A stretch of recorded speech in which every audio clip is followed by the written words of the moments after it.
বিসমিল্লাহির রহমানির রহিম। সম্মানিত সুধী সকলকে আমার আসসালামু আলাইকুম। আশা করছি সকলে ভালো আছেন এবং সুস্থ আছেন। আমরা আজ উপস্থিত হয়েছি আপনাদের ছোট সময়ে যারা আমাদের তৃতীয় শ্রেণীতে পড়াশোনা করছে তাদের প্রথম ধারাবাহিক মূল্যায়ন বা প্রথম প্রান্তিক মূল্যায়ন 2024 খ্রিস্টাব্দে আজকের একটি আলোচনা রেখেছি। সেটি হলো 100 নম্বরের একটি প্রশ্নপত্র, সরাসরি একটি স্কুল প্রশ্ন, এবং আমরা 2 ঘন্টা 30 মিনিটে আজকের প্রশ্নপত্রটি আপনাদেরকে দেখিয়ে দেওয়ার চেষ্টা করবো যে কীভাবে আপনার বাসা থেকে এই ধরনের সমস্যাগুলো সমাধান করতে পারবেন। তো আমরা এখানে দেখতে পাচ্ছি যে সংক্ষেপে উত্তরটা 1 নম্বরে দেওয়া রয়েছে। এক অযুত সমান কত? তাহলে একক, দশক, শতক, হাজার, অযুত। তাহলে এখানে আমরা যদি এক অযুত ধরি তাহলে এখানে একক, দশক, শতক, হাজার, অযুত। তাহলে আমরা এখানে যদি সংখ্যা একটি দেই, আচ্ছা, তাহলে আমরা এখানে শূন্য যদি দেই তাহলে একক, দশক, শতক, হাজার, অযুত, অর্থাৎ এক অযুত সমান হলো আমাদের একক, দশক, শতক, হাজার, 10,000। তাহলে এক অযুত সমান হলো আমাদের 10,000। আচ্ছা, তাহলে এটি গেল একটি বিষয়। ক্ষয়ে আমাদের যেটি বলা হয়েছে সেটি হলো 1135 সংখ্যাটি কথায় লিখো। এটি নিয়ে কাজ করছি না, যেহেতু এটি আমাদের ছোট সময় পেরে যাবে। 1135 তারা কথায় লিখবে। চলে যাব গ। 1 লক্ষ সমান কত অযুত?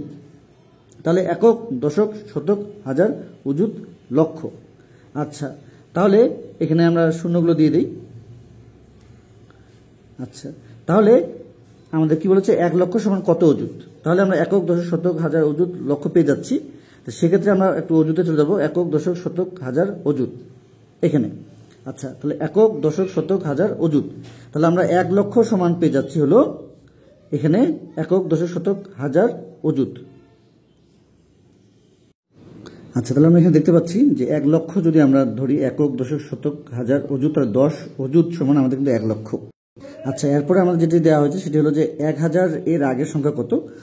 এই বিষয়টি জানতে আমরা যে কাজটি করব, যে 1000 এর আগের সংখ্যা হলো, আমাদের যে কাজটি করব সেটি হলো 999। আমরা 999, এটি হলো আমাদের 1000 এর আগের সংখ্যা, এটি হলো ঘ। চলে যাবো 9 নম্বরে, সেটি হলো বড় প্রতীকটি লেখো। যেহেতু আমরা জানি যে ডান পাশের হাতের যে অংশটি সেটি আমরা যে বড় এটা, আমাদের যেটি দেওয়া হয়েছে 13 সমবাচক। এরপরে আমাদের রয়েছে যে ফাঁকা ঘর 6, যে আচ্ছা 2, 4, 6, 8, এখানে 10, 12 ফাঁকা ঘরে এখানে বসবে। এবং 9100 এর কয়টি শত আছে? তাহলে আমরা যদি এখানে বর্গীয়র জন্য যদি আমরা 91 যদি ধরি, আচ্ছা 91 যদি ধরি এবং যদি আমরা 100 গুণ করি, তাহলে আমরা দেখব যে 91 এবং 1 গুণ করলে আমাদের 91 এবং 2টা শূন্য হয়ে গেল। তার মানে আমাদের এখানে 91টি দল বা শত আছে। আচ্ছা, এখন এটি আমাদের যোগ বলেছে, এটি খুব সহজ। 1, 0, 7 আমাদের 8, এদিকে 2, 4, 6 এবং এদিকে 3 রয়েছে, 3 বসিয়ে দিলাম। আচ্ছা, তাহলে এটি গেল আমাদের ঝ। চলে যাবো আমাদের ইয় নম্বরে, সেটা হলো 999 যোগ ড্যাশ সমান 1000, ফাঁকা ঘরে কত বসবে? 1 বসবে। চলে যাবো বিয়োজন নির্ণয়ের সূত্রটি। বিয়োজন নির্ণয়ের সূত্রে আমাদের যা করতে হবে সেটি হলো যে বিয়োজ্য বিয়োগ বিয়োজন সমান বিয়োগফল। কিন্তু আমরা যদি এই কাজটি করি, যে আমাদের বিয়োজন যেহেতু বের করতে বলা হয়েছে, সেহেতু আমরা বিয়োজন এবং সমান বিয়োগফল যোগ বিয়োজ্য লিখব। এটি আমরা লিখব। চলে যাবো আমাদের 6 নম্বরে, 6, 4, 6 থেকে 3, 5, 7 এর ব্যবধান কত?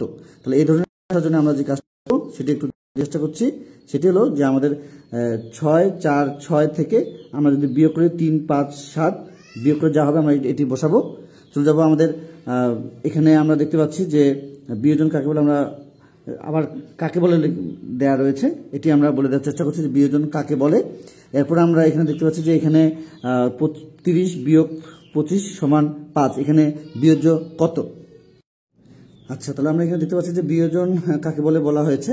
তো যে ধনাত্মক বড় সংখ্যা থেকে ছোট সংখ্যা বিয়োগ করা হয়, বা আমরা জানি বড় সংখ্যা থেকে যে ছোট সংখ্যাটি বিয়োগ করা হয় তাকে বিয়োজন বলে।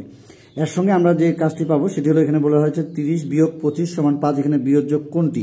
তা যদি এটি যদি বিয়োজন হয়ে থাকে তাহলে এটি বিয়োগফল যদি হয়ে থাকে তাহলে এটি হলো বিয়োজ্য 25, অর্থাৎ আমাদের এখানে বিয়োজ্য। চলে যাবো গুণ্য কাকে বলে। গুণ্য কাকে বলতে যে সংখ্যার সাথে অন্য একটি সংখ্যা গুণ করা হয় সেই সংখ্যাটিকে গুণ্য বলা হয়। আচ্ছা, আবার বলে নেই, যে সংখ্যার সাথে অন্য একটি সংখ্যা গুণ করা হয় সেই সংখ্যাটিকে গুণ্য বলা হয়। 25 গুণ 5, 25 গুণ 5 সমান কত বলেছে? 5 + 25 হাতে 2, 5 2 10 2 12, 125। চলে যাবো আমরা শূন্য দ্বারা কোন সংখ্যাকে গুণ করলে কত হবে? 0 হবে। এরপর চলে যাবো কোণ কত প্রকার। কোণ কত প্রকার, এখানে যেহেতু আমরা জানি যে আমাদের ছোট সময় যেহেতু কোণ নিয়ে আমাদের বিভিন্ন বিষয় রয়েছে, তো এখানে যে কোণের বিষয় হবে সেটি হলো, যেহেতু আমরা জানি দুটি রেখার প্রান্তবিন্দুর পরস্পর মিলিত হয়ে যে বিষয় উৎপন্ন হয় বা একটি কোণ উৎপন্ন হয়, এটি একটি বিষয়। এবং আমরা কোণ মূলত দুই ভাগে ভাগ করতে পারি, একটি হলো পরিমাণ ভেদে, একটি হলো অবস্থান ভেদে। এরপরে রয়েছে 90 ডিগ্রি কোণের পরিমাণকে কি বলা হয়? আমরা জানি যে সমকোণ বলা হয়। আয়তের কয়টি বাহু সমান? আমরা জানি যে আয়তের যে বিষয় সেটি হলো যে আয়তের 4টি বাহু সমান। চলে যাবো আমরা এখানে 20টি কিন্তু দেখে দেওয়ার চেষ্টা করেছি। তো আমাদের এখানে ক থেকে দন্তন পর্যন্ত ছিল 20টি বিষয়, আমরা 20টি বিষয় দেখে দেওয়ার চেষ্টা করেছি। চলে যাবো আমরা 2 নম্বরের সৃজনশীল, যে কোনো 7টি বলেছে। 2 থেকে আমরা যেগুলো বিষয়ে পেতে চলেছি প্রত্যেকটি বিষয় শুধুভাবে মনোযোগ সহকারে দেখার চেষ্টা করব। এখানে যেটি বলা হয়েছে যে 2 7 5 3 7 একটি সংখ্যা, সংখ্যাটিকে কথায় লিখতে বলা হয়েছে, তাহলে একক দশক শতক হাজার 27,537 এবং সংখ্যাটির সঠিক স্থানে কমা বসা, তাহলে একক দশক শতক হাজার এখানে কমা বসাবো। আর সংখ্যাটির স্থানীয় মান নির্ণয় করো, আমরা এটি একক দশক শতক হাজার এবং এখানে অযুত লিখব। তো আমরা 7-এর এককের সময় 7 লিখব এবং 3-এর বেলায় একক দশক 3 শূন্য, শতকের বেলায় 5 দিয়ে 2টি শূন্য, 7 দিয়ে হাজার, 7 দিয়ে 3টি শূন্য এবং 2 অযুত, একক দশক শতক হাজার অযুত 2 দিয়ে আমরা 4টি শূন্য বসানোর চেষ্টা করবো। তাহলে এইভাবে আমরা আমাদের সুন্দরভাবে এই সমাধানগুলো করানোর চেষ্টা করবো। চলে যাবো যে এই সমস্যাগুলো যেগুলো সৃজনশীল আমরা সমস্যা দেখতে পাচ্ছি বা কাঠামোগত প্রশ্ন দেখতে পাচ্ছি, এখানে যেগুলোতে আমাদের প্রবলেম মনে হবে যে যেগুলো আমাদের না দেখালে নয়, সেগুলোতে আমরা হাত দেবো বা সমাধান দেখানোর চেষ্টা করবো। যেগুলো আপনারা পেরে যাবেন বা এর আগে আমরা দেখিয়ে দেওয়ার চেষ্টা করছি, সেগুলো নিয়ে কাজ করবো না, আমরা শুধু বলে দেওয়ার চেষ্টা করবো। এখানে আমাদের যেটি বলা হয়েছে যে 15,310, 10,045 প্রথম সংখ্যাটি অঙ্কে লিখো। এখানে অঙ্কে আমরা দেখে দেওয়ার চেষ্টা করবো এবং 10,045 এটি দেখে দেওয়ার চেষ্টা করবো যে দ্বিতীয় সংখ্যাটি অঙ্কে লিখো। আর বাকি অংশগুলো দেখে দেওয়ার চেষ্টা করছি। আশা করছি প্রথম থেকে শেষ পর্যন্ত ভিডিওতে সময় দিচ্ছি। আচ্ছা, যেহেতু আমাদের প্রশ্নে বলা হয়েছিল যে 15,310 এটিকে বা প্রথম সংখ্যাটিকে অঙ্কে লিখো, তো আমরা এখানে লিখেছি একক দশক শতক হাজার। তো আমাদের 15,000 বলেছে, তো 15,000 এবং আমাদের 310 এবং দ্বিতীয় সংখ্যাটি অঙ্কে লিখতে বলা হয়েছে 10,045। তাহলে আমাদের এখানে যদি আমরা 10,000 লিখি, তাহলে আমরা দেখতে পাচ্ছি যে এখানে আমাদের ছোট শ্রেণীরা যেন বুঝতে পারে, আমরা এইভাবে কাজগুলো করছি। একক দশক শতক হাজার 10,045 এবং একক দশক শতক হাজার, একক দশক শতক হাজার, সেক্ষেত্রে আমাদের এখানে 15,310। এখন এই দুটি হয়ে গেল। এখন এখানে আমাদের গ নম্বরের প্রশ্নে যেটি বলা হয়েছে, গ নম্বরে যেটি বলা হয়েছে, আচ্ছা তাহলে আমরা ক খ দেখলাম। গয়ে আমাদের যেটি বলা হয়েছে প্রথম সংখ্যা দ্বিতীয় সংখ্যার মধ্যে ছোট বড় তুলনা করতে বলা হয়েছে। তো প্রথম সংখ্যা আমরা এখানে দেখতে পাচ্ছি একক দশক শতক হাজার 15,310 এবং এদিকে রয়েছে একক দশক শতক হাজার 10,045। তাহলে আমাদের বড় অবশ্যই এটি, আমরা এখানে বড় দিয়ে দিচ্ছি। এইভাবে আমরা আমাদের সুন্দরভাবে শেখানোর চেষ্টা করব যাতে করে তারা এগুলো পেরে যায়। এবং এরপর যেটি বলা হয়েছে যে একটি গুদামে এত কেজি চাল, এত কেজি গম এবং 9,460 কেজি ডাল আছে। তাহলে চালের এবং পরিমাণকে আমরা কোথায় এবং ডালের পরিমাণকে অঙ্কে, মোট কত কেজি দ্রব্য আছে গুদামে, এই ধরনের প্রশ্ন করা হয়েছে। আমরা একটু এখানে দেখে নেব। আচ্ছা, তাহলে এখানে চালের পরিমাণকে কোথায় লিখতে বলা হয়েছে, তাহলে একক দশক শতক হাজার অযুত, তাহলে একক দশক শতক হাজার অযুত। তাহলে আমরা যদি দেখি 9,445, তাহলে এটি তারা কোথায় লিখবে। এবং ডালের পরিমাণ আমাদের এখানে যেটি দেওয়া রয়েছে যে 9,460, তাহলে এখানে অঙ্কে লিখতে বলা হয়েছে, তাহলে 9,460 তারা লিখবে। এবং মোট কত কেজি দ্রব্য আছে গুদামে, এখানে এটি, এটা এবং এটা 3টি যোগ করলেই সেটি পেয়ে যাবে। চলে যাবো আমাদের 5 নম্বরে, সেটি হলো একটি নার্সারিতে এতটি গোলাপ, এতটি জবা এবং এতটি বেলি ফুলের চারা গাছ আছে। তাহলে কোন চারা গাছের সংখ্যা বেশি? নার্সারিতে গোলাপ ও জবা মোট কতটি চারা গাছ আছে, নার্সারিতে মোট কতগুলো চারা গাছ আছে। তাহলে এই প্রথম যে সমস্যা 5-এর ক, সেটি হলো কোন চারা গাছের সংখ্যা বেশি। আমরা এখানে দেখতে পাচ্ছি যে আমরা এখানে 725, এখানে 847, এখানে 945, তার মানে বেলি গাছের বা বেলি ফুলের গাছের চারা বেশি আছে। এবং নার্সারিতে গোলাপ ও জবা, তাহলে গোলাপ এবং জবা এই দুটি সংখ্যার আমরা যদি যোগ করি, তাহলে আমরা খ এর উত্তর পেয়ে যাব। গয়ের 3টি সংখ্যার যোগ করলে আমরা আমাদের গয়ের উত্তর পেয়ে যাব। চলে যাবো আমাদের 6 নম্বরে। আশা করছি প্রথম থেকে শেষ পর্যন্ত ভিডিওতে সময় দিচ্ছি। আচ্ছা, 6 নম্বরে আমাদের যেটি বলা হয়েছে সেটি হলো নাজমা প্রতি মাসে এত টাকা আয় এবং এত টাকা ব্যয় করেন। আয়ের সংখ্যাকে কোথায় লিখতে বলা হয়েছে? আয় হলো একক, দশক, শতক, হাজার, অযুত, তাহলে 35,700 এটি তারা কোথায় লিখবে এবং তার জমা আছে কত টাকা, তাহলে এই 35,700 থেকে 28,000 বিয়োগ করলে আমাদের যে সংখ্যাটি বের হবে সেটি হলো আমাদের তার কাছে জমা আছে। চলে যাবো 7 নম্বরে, ছেলের বয়স 15 বছর এবং মায়ের বয়স 48 বছর। 5 বছর পরে ছেলের বয়স কত হবে এবং 5 বছর পরে মায়ের বয়স কত হবে, 5 বছর পর তাদের মোট বয়স কত হবে, এটি আমরা দেখিয়ে দেওয়ার চেষ্টা করছি। বাকিগুলো আমাদের ছোট ছোট আমরা যেভাবে বলে দেওয়ার চেষ্টা করছি সেভাবে তাদেরকে দেখিয়ে দিলেই তারা পেরে যাবে। আচ্ছা, তাহলে আমাদের আমাদের এখানে 7-এর ক যেটি বলা হয়েছে যে 5 বছর পর ছেলের বয়স কত হবে, তাহলে ছেলের বয়স ছিল 15 বছর, 5 বছর এবং 15 যদি যোগ করি তাহলে হয়ে যাবে 20 বছর।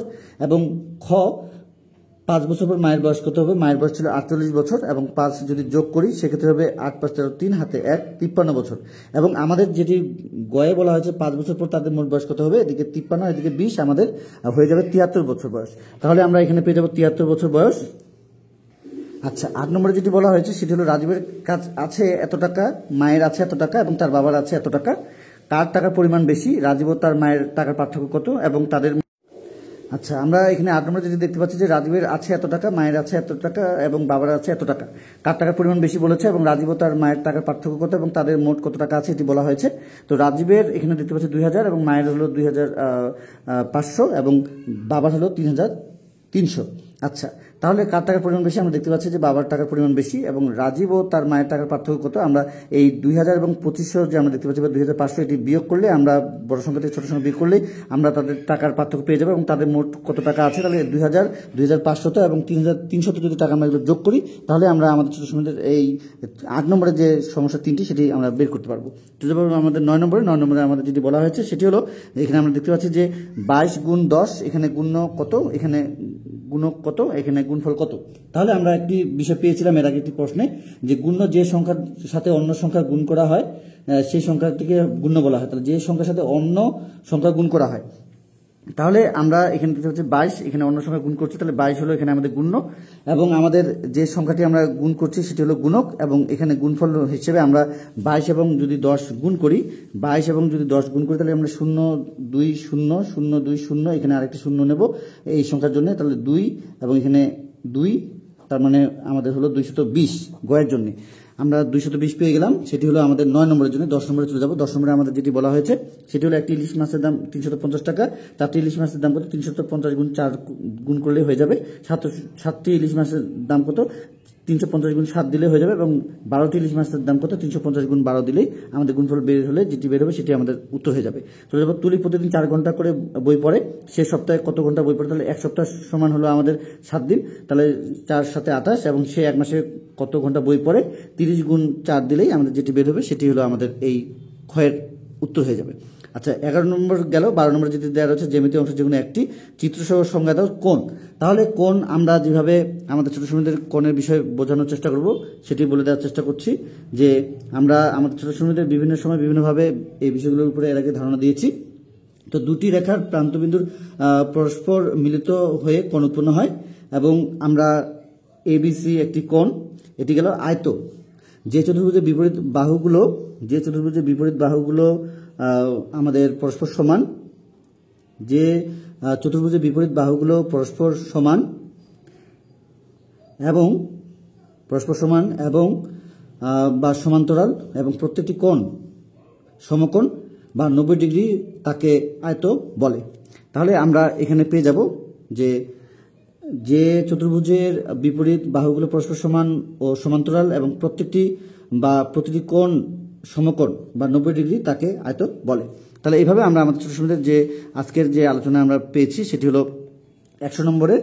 সর্বমোট আমরা এখানে 12টি বিষয় পেয়েছি, সেই 12টি বিষয় দেখিয়ে দেওয়ার চেষ্টা করছি উত্তর সহ। আশা করছি আজকের ভিডিওটি ভালো লেগেছে। যদি আজকের ভিডিওটি ভালো লেগে থাকে অবশ্যই চ্যানেলটি সাবস্ক্রাইব করে পরবর্তী আপডেট পাওয়ার জন্য আমাদের সঙ্গে থাকবেন। যারা পূর্বে আমাদের চ্যানেলটির সঙ্গে ছিলেন সকলকে জানাচ্ছি অসংখ্য ধন্যবাদ আমাদের পাশে থাকার জন্য। তো আজকে পর্যন্তই, খোদা হাফেজ।